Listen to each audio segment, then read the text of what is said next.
Hi, Mystery Recapped here. Today, I am going to explain an American science fiction horror film called Village of the Damned.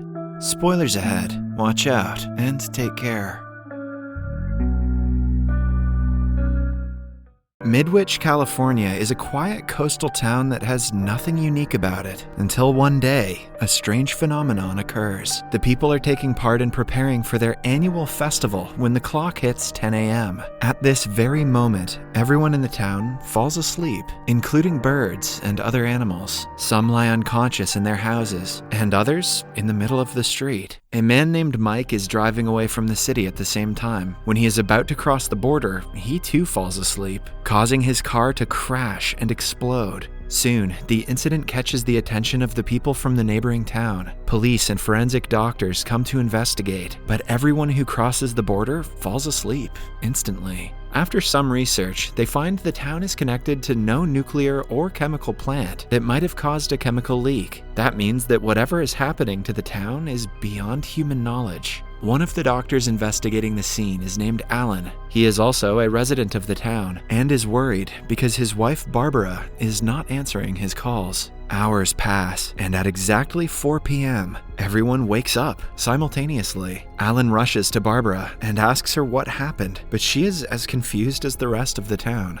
The town school principal, Jill, turns out to be Mike's wife. Upon finding out about his death, she is heartbroken. No scientist or philosopher is able to tell what caused the town to sleep and then to wake up. With no explanation found, life runs normally in Midwich. People forget about the incident and go about their lives for the next few weeks. Then, Alan notices many pregnancies happening in the town. A woman named Callie, who hasn't been with anyone for over a year, gets pregnant. Alongside her, Principal Jill and Alan's wife Barbara are also pregnant. In only a week, every single woman in the town is expecting, and all of them date from the day of the blackout. An epidemiologist working for the federal government named Susan is sent to the town to investigate the pregnancies. She offers them $3,000 per family from the government's side if they decide to keep the baby. Most people who are waiting to abort the fetuses agree to keep them after learning about the money. This is the 60s after all. $3,000 can afford you more than a month's rent. Months pass in the blink of an eye, and all the women go into labor on the same day. They give birth to pale-skinned and silver-haired babies who all look like they could be siblings. 5 boys and 4 girls of such features are born, but one of them is stillborn. We see Dr. Susan bring the dead baby to her car. She takes it away to a lab to perform experiments and hopefully find out the true nature of the babies. For the first few months, everything goes normally, since the babies are not developed enough to interact. But soon, Jill notices her son David turning more intelligent with time.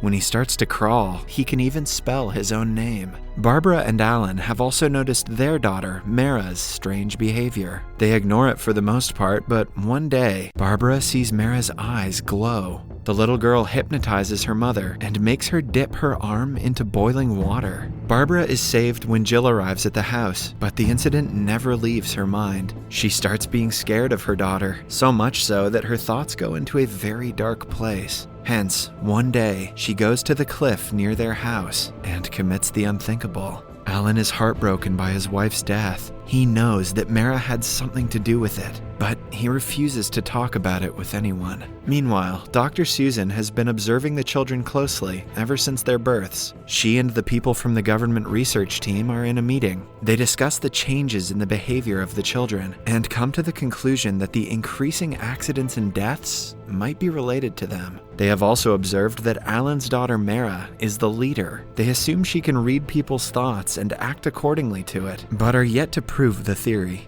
Alan has long since lost interest in the research program, not wanting to know the truth about his daughter. However, Dr. Susan thinks he can be an asset to the experiment and wants to bring him back. A few more years pass, and the children grow up. Even at 5 years old, they are more intelligent than most adults. This is a small town in the USA though, so that's not surprising. They always walk in a line, paired up with their partners, except for David, whose partner died at birth. People look at them in the street and know that they are not normal, but no one is brave enough to cross their paths. One day, Mara tries reading Dr. Susan's mind and figures out that she has found a way to block her thoughts. The children decide to stay aware of her after that. They have to go through monthly health checkups to ensure nothing significant has changed in their bodies. In one of those checkups, a doctor accidentally hurts a girl's eye. As a result, Mara hypnotizes her and makes her pour harmful chemicals into her own eyes. This causes the doctor to be rushed to the hospital. She does not remember what happened to her, but her eyes are as good as blind after the incident.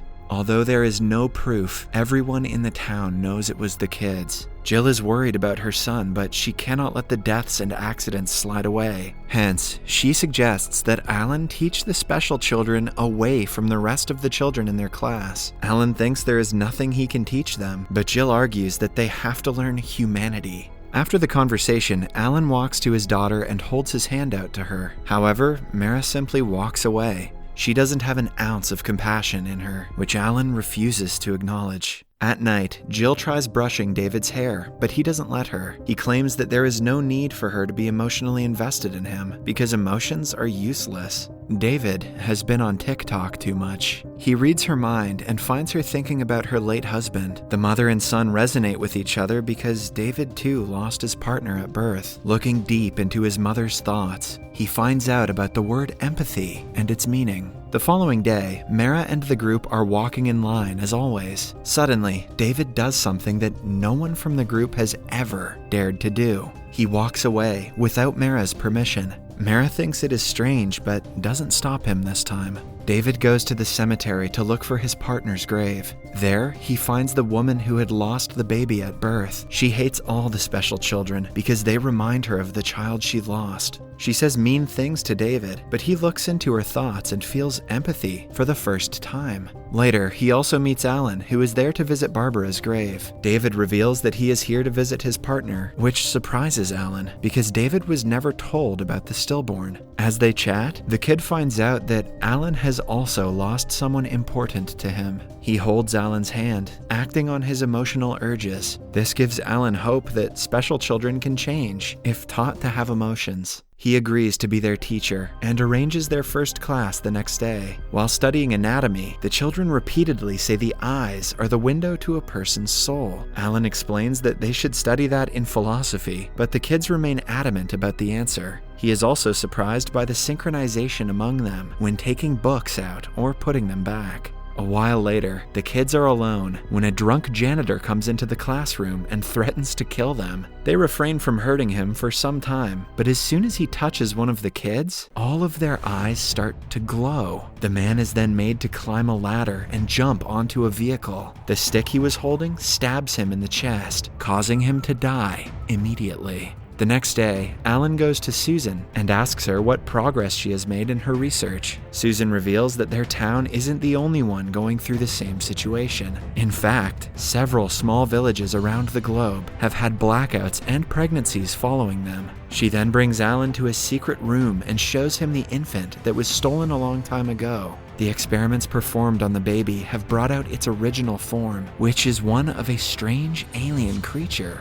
After the meeting, Alan returns home and finds Mara packing her belongings. She and the special kids want to stay in a barn away from the town. She orders Alan to bring supplies for them and doesn't care to explain further. All parents reluctantly bring their children to the barn, scared of what will happen if they refuse. The following day, a man named Bill comes to the barn to meet his daughter. He claims that he has the right to take her back, but the special children do not like that. When he refuses to leave them alone, they hypnotize him and make him crash his car into a fuel tank. At the same time, Susan comes to Alan and reveals that the government is planning to bomb the entire town to get rid of the kids. I would have just busted out the sniper rifle, but to each their own. She is running away, and so should Alan. Alan quickly goes to the children and asks them to live in harmony. If they don't, they will be killed. However, Mara declares that emotions are for the weak. Instead, she asks him to bring everyone a supply box, which they will use to move far away from the town. A while later, Mara stops David and asks him about his strange behavior. Before David can explain himself, the town pastor is caught in the bushes, pointing his gun at Mara. The kids kill him as well. When it gets dark, the children find Dr. Susan in the clinic's hallway. This time, her mask slips, and the group finds out she is the one who stole the stillborn. They take her to the secret lab and make her stab herself. Meanwhile, the entire town gathers outside the barn to destroy it and retaliate against the special children, but the children attack the protesters and kill them all in no time.